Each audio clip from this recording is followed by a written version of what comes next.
Últimas noticias de hoy 31 de enero 2019, /vertical, el titubeo de Gustavo Petro con la transición de Venezuela.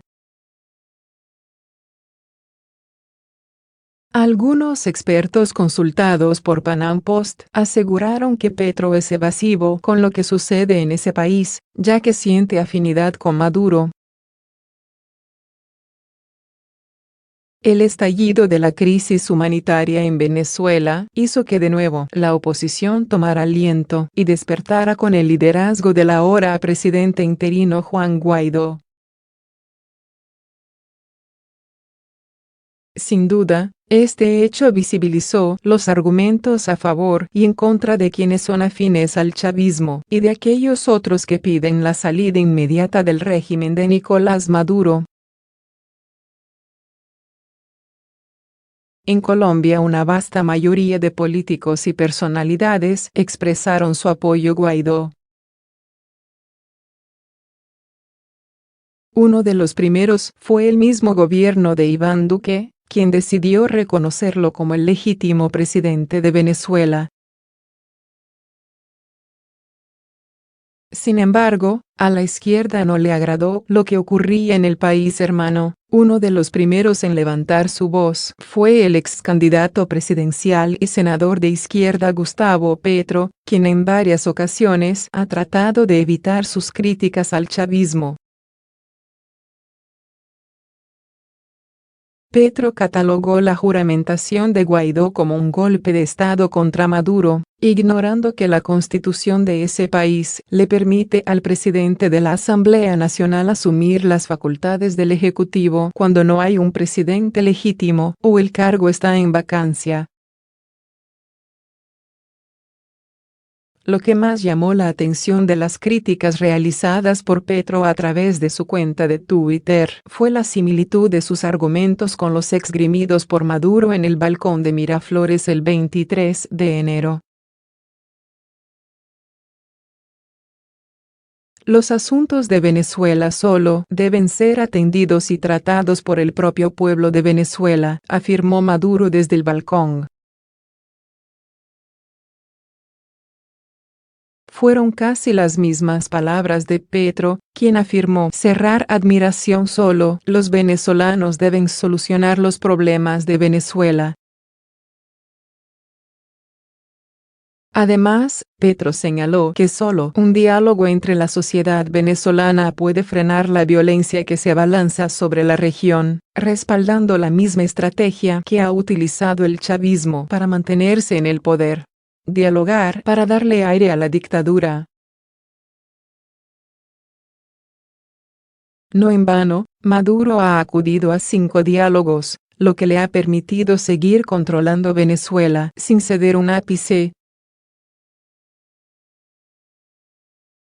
Adicionalmente, Petro afirmó que lo que ocurre en Venezuela es a raíz de la lucha por el petróleo. No es la primera vez que emplea dicho argumento, pues, según él, no es a causa del socialismo, pese a toda la evidencia existente, que Venezuela enfrenta una crisis humanitaria, sino a causa de su dependencia económica del petróleo. Petro emplea el mismo argumento de Maduro. El ataque contra Venezuela es por adueñarse del petróleo, dejando de lado que ha sido el modelo económico socialista el que ha causado la peor inflación de la historia en el que era considerado uno de los países más ricos del mundo.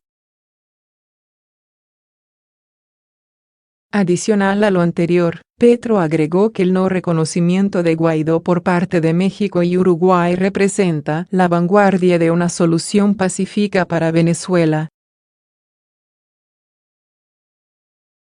Para Petro, el reconocimiento que hizo Colombia en cabeza del presidente Duque acompañado del presidente de Brasil, Eduardo Bolsonaro, solo generará violencia. Duque, sin pensar en la seguridad de millones de colombianos en Venezuela, esté irresponsablemente en el camino de la violencia, dijo. De igual modo, ante el pedido de Colombia a China y Rusia de no interferir en la transición democrática de Guaidó, sostuvo que el país no tiene política exterior propia, sino que el borreguismo ha sido la política. Por último, concluye lanzando una advertencia a lo que llamó el eje Duque/Bolsonaro/Trump. ¿Será ese eje garantía de la democracia en América? Petro está siendo evasivo. Panam Post habló con el analista político Andrés Mejía Verganud sobre las declaraciones de Petro sobre el caso venezolano.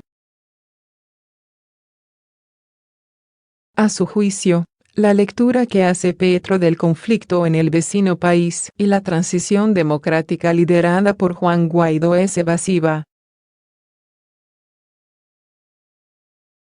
Su lectura consiste en postular unas supuestas causas geopolíticas y estructurales para la crisis venezolana, que no solo son entre falsos e inexactos, sino que le sirven para evitar tomar una posición que al parecer le sería incómoda.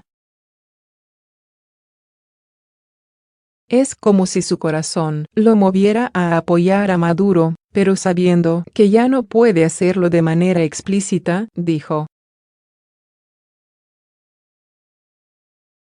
Añadió que la caída del régimen, bien sea de manera pacífica otorgando una amnistía o por la vía militar, puede afectarlo en su proyecto político y en su aspiración a la presidencia en 2022. Ya viene afectado por el vídeo de las bolsas de plata, que todavía no ha explicado satisfactoriamente. Pero con esto ha dejado casi explícito que su posición hacia el régimen venezolano es casi de simpatía, y eso no lo tolera el electorado colombiano. Por su parte, el politólogo Sebastián Vitar señaló que Petro sigue defendiendo a Maduro. El mal de Venezuela no es el petróleo, es Maduro, el socialismo y el autoritarismo que Petro representa en Colombia. El único país petrolero en inflación de 1.000.000% es Venezuela. Noruega y Estados Unidos son petroleros y les va muy bien, expresó Vitar. Vitar aseguró que Maduro y el socialismo han deteriorado tanto a Venezuela que ya no es un país petrolero. Ahora solo exporta 1.1 MBD y para final de año está proyectado a exportar menos que Colombia. Las ideas de Maduro, que Petro comparte, destruyeron hasta la producción petrolera, concluyó.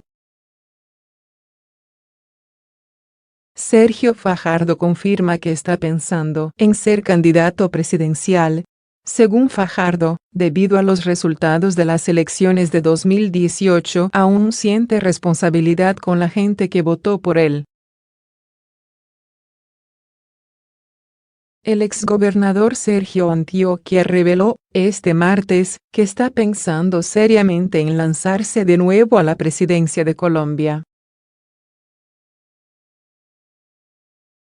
A la pregunta en Voces RCN de si volvería a ser candidato, Fajardo respondió que es altamente probable y que está reconsiderando la decisión de dedicarse a la docencia.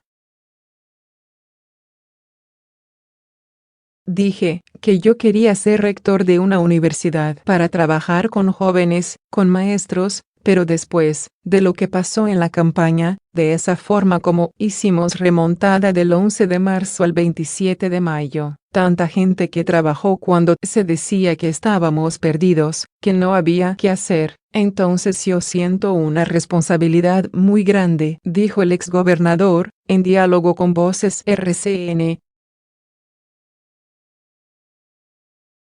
Estamos con la Escuela de Formación Política acompañando a personas que participan y en este momento estoy asumiendo esta responsabilidad. Entonces, es altamente probable, añadió. Sergio Fajardo fue candidato presidencial en las elecciones del 27 de mayo de 2018. Obtuvo la tercera votación más alta del país, 4,589.696 lo apoyaron, y estuvo muy cerca de pasar a la segunda vuelta, pues Gustavo Petro consiguió 4,851.254 votos. Fajardo, de hecho, se refirió a esa carrera electoral y dio su explicación sobre por qué no pasó a Petro en los comicios. Según el exgobernador, todo se remonta al periodo de tiempo comprendido entre diciembre de 2017, cuando anunciaron la Coalición Colombia, y las elecciones legislativas del 11 de marzo de 2018. Nosotros nos dedicamos a trabajar para el Congreso de la República. En todos los rincones de Colombia estaban con las listas del Partido Verde, con las del Polo, y yo dejé de ser en ese momento protagonista, y en ese instante el protagonismo quedó en manos de Gustavo Petro y de Iván Duque, dijo Fajardo en Voces RCN. Se hablaba de la polarización del país y eso tuvo todos los reflectores mediáticos. De mí decían, allá está rezagado. En un momento, terminando el 11 de marzo, yo iba en alguna encuesta a 17 puntos de Petro, detrás de mí venía Vargas Lleras, que tenía la plata, la maquinaria, y estábamos en la peor condición posible, agregó. Yo desaparecí como candidato presidencial en medio de esa confrontación, y a partir de ese momento empezamos a trabajar. Desde el 11 de marzo hasta el 27 de mayo, casi alcanzamos a Gustavo Petro, a pesar de la ventaja tan grande que nos llevaba, indicó Fajardo, en Voces RCN.